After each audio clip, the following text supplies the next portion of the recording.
जमात इस्लामी की रहनुमा लियाकत बलोच ने बानी पीटीआई और शाह महमूद कुरैशी की सजा पर रद्द अमल देते हुए कहा है कि बानी पीटीआई और शाह महमूद कुरैशी की सजा पर अफसोस है।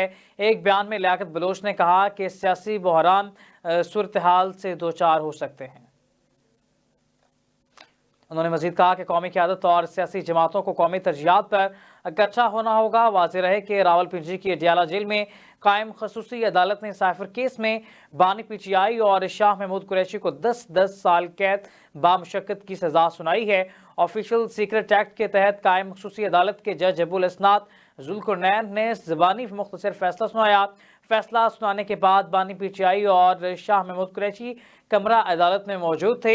इस मौका पर बानी पीटीआई और शाह महमूद कुरैशी को 342 का बयान कमरा अदालत में रिकॉर्ड करने के लिए सवालनामा दिया गया। बानी पीटीआई और शाह महमूद कुरैशी ने बयान दिया कि हमारे वकला मौजूद नहीं, हम कैसे बयान रिकॉर्ड कराएं।